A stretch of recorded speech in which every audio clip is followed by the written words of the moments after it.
सुप्रभात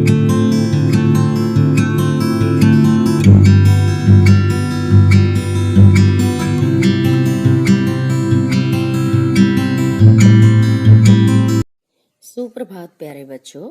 आज हम कक्षा चौथी का बोध पाठ्य पुस्तक से फर्स्ट चैप्टर पढ़ेंगे। फर्स्ट चैप्टर है हमारी कविता, मैं आजादी का दीवाना। क्या है? मैं आजादी का दीवाना। ठीक है, तो इनकी जो कवित्री है वो है कल्पना शर्मा। सबसे पहले हम कविता का परिचय पढ़ेंगे। इस कविता में आजादी के दीवाने बालक के माध्यम से देश के प्रति प्रेम, सम्मान तथा सेवा भाव व्यक्त किया गया है। देश की रक्षा करने हेतु शहीद होने की भावना व्यक्त करती यह कविता हमें अपने लक्ष्य के प्रति आगे बढ़ने के लिए प्रेरित करती है। ठीक है, तो यहाँ तक आपको क्या समझ आया कि एक बच्चा जो है वो क्या कहता है कि आजादी का दीवाना हूं मैं, और अपने देश के प्रति प्यार, सम्मान और सेवा भाव को व्यक्त करना चाहता है। देश की रक्षा हेतु शहीद होने के भाव प्रकट करना चाहता है और लक्ष्य के प्रति आगे बढ़ने के लिए जो है ये कविता प्रेरित करती है।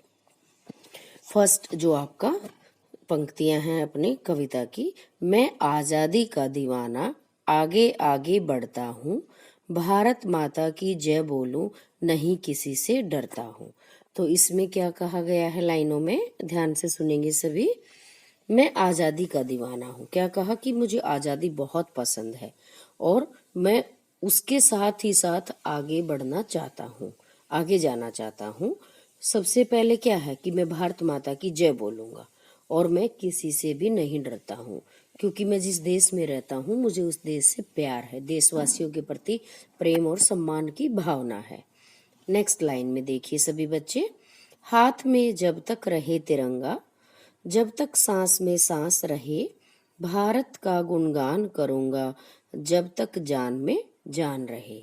तो आगे क्या कहा इसने कि हाथ में तिरंगा झंडा लेकर, जो कि हमारे शांति, वीरता और शौर्य का प्रतीक है तिरंगा झंडा, तो वो लेकर मैं चलता रहूंगा आगे, जब तक मेरी सांस में सांस, यानी कि मैं जब तक जीवित रहूंगा तो अपने तिरंगे झंडे की आन बान और शान को गिरने नहीं दूंगा।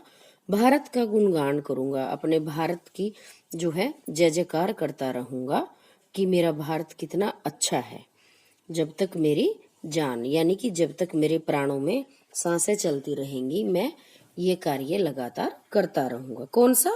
अपने देश के प्रति प्यार और सम्मान की भावना को लिए हुए मैं वहां शहीद होने तक भी मैं सोच रहा हूं कि शहीद हो जाऊं।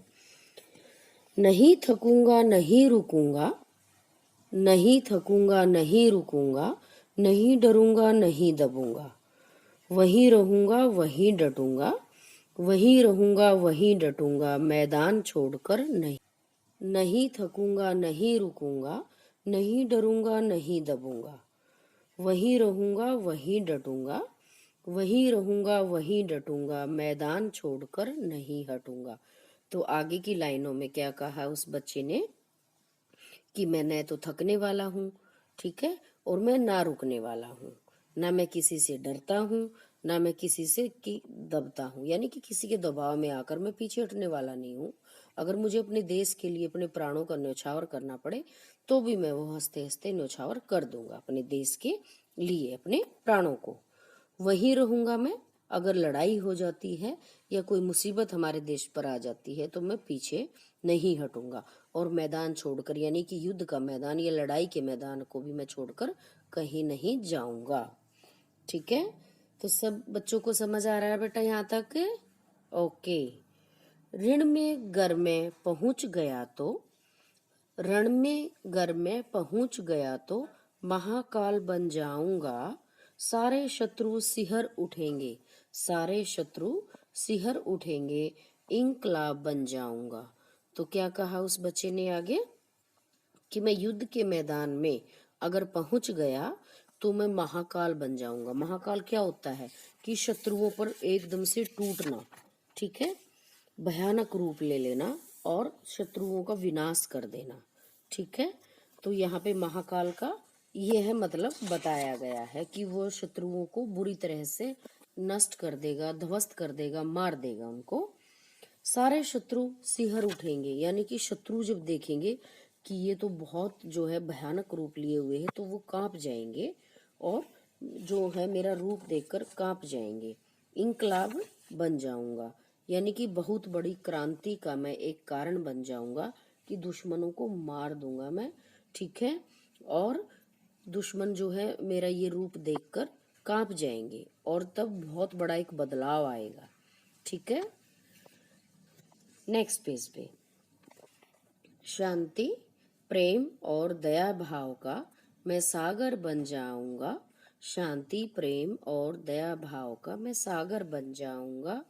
अगर शरण में कोई आया, अगर शरण में कोई आया, मैं कृपालु बन जाऊंगा।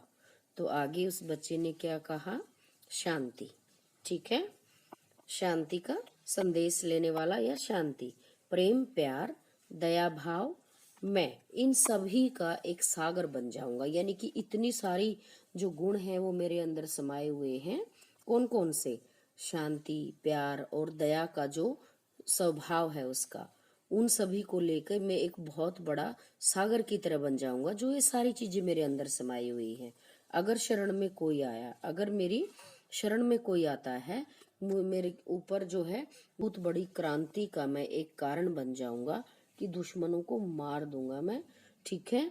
और दुश्मन जो है मेरा ये रूप देखकर कांप जाएंगे और तब बहुत बड़ा एक बदलाव आएगा, ठीक है। नेक्स्ट पेज पे शांति, प्रेम और दया भाव का मैं सागर बन जाऊंगा। शांति, प्रेम और दया भाव का मैं सागर बन जाऊंगा। अगर शरण में कोई आया, अगर शरण में कोई आया, मैं कृपालु बन जाऊंगा। तो आगे उस बच्चे ने क्या कहा? शांति, ठीक है। शांति का संदेश लेने वाला या शांति, प्रेम, प्यार, दया भाव, मैं इन सभी का एक सागर बन जाऊंगा, यानी कि इतनी सारी जो गुण हैं वो मेरे अंदर समाये हुए हैं। कौन कौन से? शांति, प्यार और दया का जो स्वभाव है उसका, उन सभी को लेकर मैं एक बहुत बड़ा सागर की तरह बन जाऊंगा, जो ये सारी चीजें मेरे अंदर समाई हुई हैं। अगर शरण में कोई आया, अगर मेरी शरण में कोई आता है, मेरे ऊपर जो है मेरे से दया की भीख मांगता है या अपने प्राणों की रक्षा के लिए, वो बचाव के लिए मेरे पास प्रार्थना करता है, तो मैं वहां पे भी कृपालु बन जाऊंगा, यानी कि एक दया जो है वो मेरे मन के अंदर रहेगी, दूसरों पर कृपा करने वाला और दया करने वाला, वो कृपालु मैं बन जाऊंगा, ठीक है बेटा। जब भी बात अमन की होगी, नेक्स्ट लाइन में देखिए, जब भी बात अमन की होगी, शांति दूत बन जाऊंगा। अपने देश की रक्षा हेतु मैं शहीद हो जाऊंगा। तो लास्ट में उसने क्या कहा कि अमन, अमन क्या होता है? शांति, कि जब भी शांति की कोई बात होगी, शांति दूत बन जाऊंगा, यानी शांति का संदेश देने वाला मैं बन जाऊंगा अपने देश के लिए, ठीक है। अपने देश की अगर रक्षा की बात होगी, बचाने की बात होगी, तो मैं शहीद हो जाऊंगा, यानी अब देश की रक्षा के लिए अपने लिए बलिदान हो जाना, बलिदानी देना। तो क्या कहा कि मेरे देश में अगर शांति की बात होगी तो मैं शांति दूत बन जाऊंगा। अगर हमारे देश पे कहीं भी कोई मुसीबत है तो वहां पे क्या है, मैं अपने देश की रक्षा के लिए अपने प्राणों की बलि भी दे दूंगा, ठीक है प्यारे बच्चों। तो आपको ये कविता समझ आ गई होगी अच्छे से, ठीक है। क्या था हमारी कविता का नाम? क्या था? मैं आजादी का दीवाना, ठीक है। ओके।